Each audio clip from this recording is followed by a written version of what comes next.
Hola, avui vull parlar d'un fenomen que és un fenomen negatiu i pot tenir algun punt de positiu, que és la pirateria de llibres. Jo, abans de posar-me a escriure, he de reconèixer que piratejava llibres, no piratejava perquè no en sé, però sí que em passaven molts llibres piratejats i me'ls llegia. Llegia els llibres piratejats i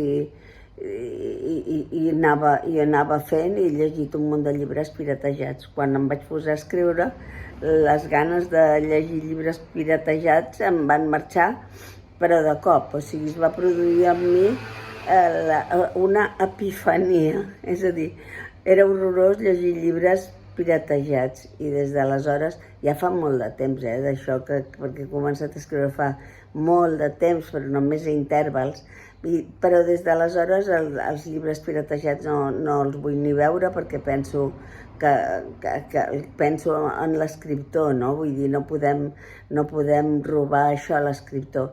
Però em pregunto, si no haguéssim a aquest país, vull dir, no dic Anglaterra, Alemanya, països que, sobretot els països escandinaus, que estan molt acostumats a llegir, però amb aquest país així de pandereta i no sé què és, doncs jo penso, si no hagués sigut per aquests llibres piratejats, hi existiria un bon nombre de persones que són lectores, ara? No ho sé. És que també això s'assembla una mica com quan pagàvem les pel·lícules per anar al cinema i ara, doncs, per 4 euros a Netflix, per 4 euros per persona, per unitat familiar, tenim 10.000 pel·lícules, totes les que volem. Els llibres encara no han arribat a això, els audiollibres sí. Els audiollibres han arribat a que paguem 11 euros, que l'audiollibre en altres països està molt més, hi ha molta més difusió que d'audiollibre. Aquí anem endarreritzant tots i en aquest cas també anem endarreritzant l'audiollibre, però les cotes de l'audiollibre en altres països són altíssimes. De fet, és una cosa que està bé perquè l'audiollibre, així com quan veus una pel·lícula o un vídeo o llegeixes un llibre, t'has d'estar assegut, t'has d'estar passant un temps assegut, l'audiollibre et permet passejar, et permet fer altres coses, és a dir, l'audiollibre, i jo ara amb l'experiència d'escriptora i de lectora i de sentir audiollibres, he de dir que l'audiollibre jo aprofito molt les paraules i molt les frases. És a dir, com a aprenentatge, diguéssim, com a aprenentatge, les frases, les paraules, a l'entrar per l'oïda, al no requerir una concentració que de vegades realment existeix, moltes vegades existeix, però de vegades se'n va, te'n vas una mica, doncs l'audiollibre doncs, és fantàstic. I el que dèiem, la pirateria dels llibres, perquè diem la gent no llegeix, no, la gent no compra, que és diferent. La gent no llegeix, jo crec que ja per grups d'edat, no llegeix per grups d'edat. Grups d'edat sí que llegeix, però no compra. Jo tinc un entorn de gent molt lectora. D'aquesta gent molt lectora n'hi ha que compren i que sempre han comprat i que són acèrrims defensors de la compra i de gastar diners, coincideixen amb un nivell social alt, això, un nivell social alt, perquè tota l'estona hem de referir als nivells socials que tenen la gent, i d'altres que, tot i tenir un nivell social alt, doncs s'estimen més piratejar.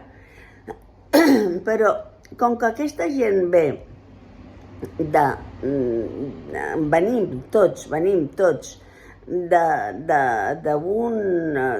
d'una Espanya molt ignorant, que és el franquisme, doncs el fet d'haver, perquè és un país ho dic històricament, històricament, no ho dic d'ara, però és una mica un país de lladres, no?, aquest.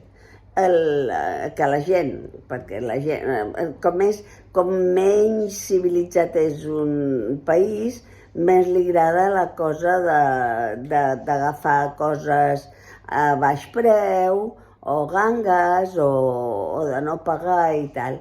Llavors, aquest impàs que s'ha fet de la pirateria de llibres, o d'aconseguir coses a baix preu i tal, doncs potser ens ha posat una mica més ens